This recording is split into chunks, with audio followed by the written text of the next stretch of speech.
Welcome to this week's Winter Journal Reflection. As we move through the season of wintering, I invite you to slow your pace, soften your breath, and create a quiet, sacred space for yourself. Whether you're listening while the world feels rushed, wrapped in a favorite blanket at home, or stealing a few still moments in the midst of full days, know that this time is an invitation to rest, to listen, and to receive. This week, we'll be exploring solitude, allowing it to gently shape our prayers, reflections, and intentions. Winter reminds us that not all growth is visible and that God often does his deepest work in the unseen places of our lives. As you listen and later reflect in your journal, remember this practice is not about striving or fixing. It's about presence, about trusting that even now, even here, God is faithfully at work within you, nurturing what will one day bloom. So settle in, open your heart, and let's begin this week's journey together, honoring the sacred collaboration unfolding between you and your Creator in this quiet and meaningful season.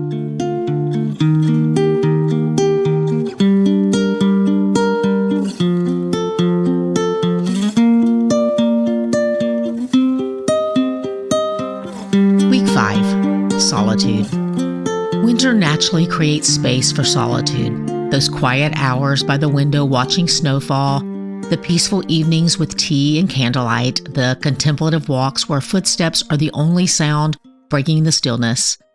In a world that often equates solitude with loneliness, winter teaches us the profound difference between being alone and being lonely, between isolation and sacred solitude. Solitude is not the absence of connection, but the presence of deep communion with ourselves, with God, with a quiet wisdom that can only be heard when external noise fades away. It's in solitude that we discover who we are when no one is watching, what we think when no one is asking for our opinion, what our souls long for when we're not trying to meet others' expectations. The bare trees stand in perfect solitude, yet they're deeply connected through their root systems beneath the soil.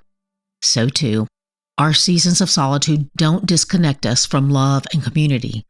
They prepare us for deeper, more authentic relationships by helping us know ourselves more fully. When we're comfortable in our own company, we're free to be genuinely present with others. Winter's invitation to solitude is a gift to souls weary from constant connectivity and perpetual availability. In the quiet spaces, we remember that our worth isn't measured by our productivity or our ability to meet everyone's needs. We are valuable simply because we exist, beloved simply because we are. Observations of seasonal living. Solitude teaches us the difference between being alone and being lonely. The deepest self-knowledge often emerges in quiet, unwitnessed moments. Time alone with God reveals truths that community, though precious, cannot teach. Solitude prepares us for a more authentic connection with others.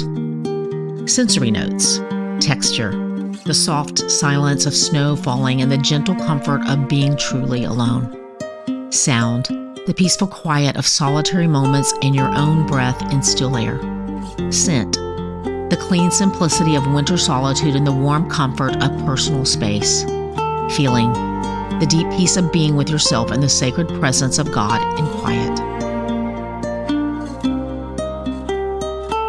Solitude is not a word I naturally gravitate to. In fact, it's a word and practice I actually ran from most of my life. My mom even teased my husband about this when we were getting married because I was always on the go, never wanting the party to stop, never wanting people to go home, anything to avoid being by myself. I always thought it was because I loved people and I liked to have fun. And you know what? That was part of the reason, but maybe not even the biggest part. The truth was, I didn't want to be alone with myself. I would have probably argued with you about this if you'd suggested it back then because as weird as it sounds, I thought I was a pretty fun person to be around. Maybe a little dramatic at times, but overall a good time, right? I'm not fully sure if I chose to step into solitude or if it chose me. I'm pretty sure it's the latter because, like I said, I had a real aversion to getting still and quiet. That scared me more than I wanted to admit. So you might be surprised to know that solitude is one of my favorite ways to live these days. In solitude, I fall in love even more deeply with the God I fell asleep thinking about as a child.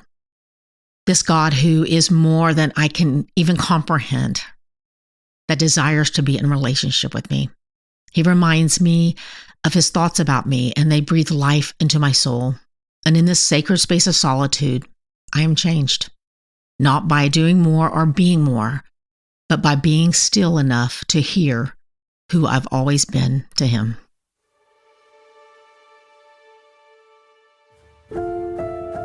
Prompts to prayerfully process.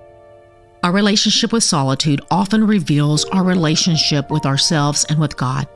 In a culture that fears quiet and fills every moment with noise or activity, learning to embrace solitude becomes a spiritual discipline that opens us to deeper awareness and divine intimacy.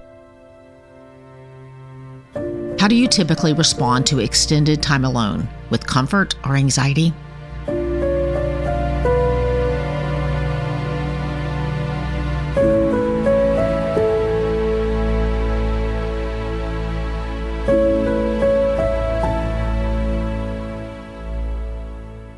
What do you discover about yourself when you're not performing for others or meeting their expectations?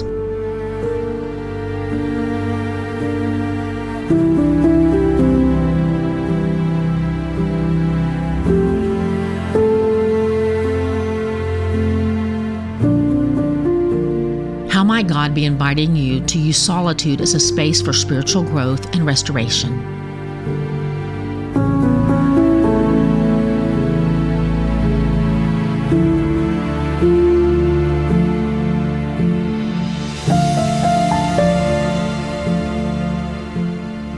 Season of now.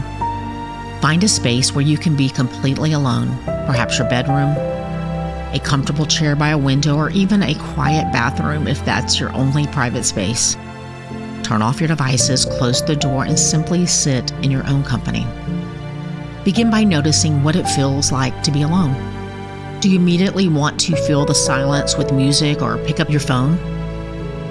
Simply notice these impulses without judgment. Take several deep breaths and settle into the solitude. Place your hand on your heart and feel its steady rhythm. This heart that beats faithfully whether you're alone or with others, whether you're accomplishing great things or simply resting. Speak this truth quietly. God, in this solitude, I am not alone. You are here with me. Help me learn to love my own company and to hear your voice in the quiet spaces of my heart.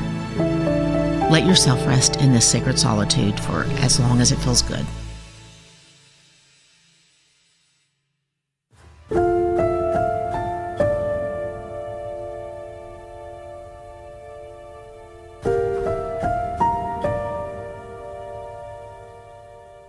Natural observation. Watch how creation embraces solitude without fear. A single evergreen stands gracefully in a snow-covered field, perfectly content in its own presence. A cardinal perches alone on a winter branch, not anxious about finding companions, but simply being present to the moment. The moon travels its solitary path across the winter sky, complete in itself, yet connected to the vast universe around it. In nature, solitude isn't seen as a problem to be solved, but as a natural state to be embraced. Every creature has seasons of solitude that restore, renew, and prepare for seasons of greater connection. What is surrounding you in this moment?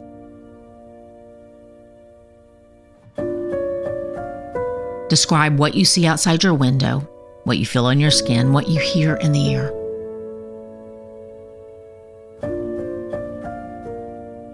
If solitude could speak to your heart, what would it teach you about your own company?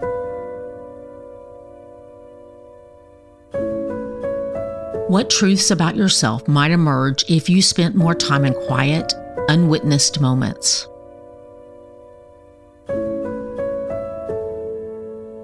How might embracing solitude actually prepare you for a deeper connection with others?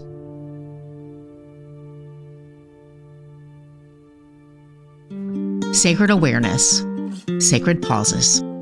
When did you feel most at peace in your own company this week?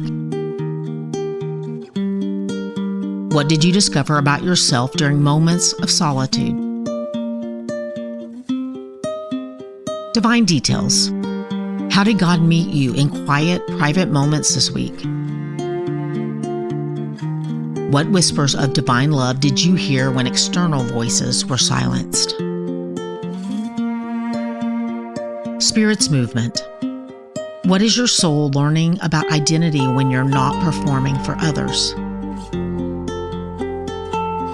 How is solitude changing your understanding of what it means to be alone versus being lonely? Sacred spaces. Where do you feel most comfortable and peaceful in your own company? What space helps you remember that solitude can be sacred rather than isolating? 90 Days of Intention, Week 5. Growth. How did I choose to embrace solitude rather than fill every moment with noise or activity? Reflection. What is God teaching me about myself in the quiet, unwitnessed moments? Celebration. How will I honor the gift of sacred solitude and the self-knowledge it brings? The God that designed and formed you knows you better than you know yourself.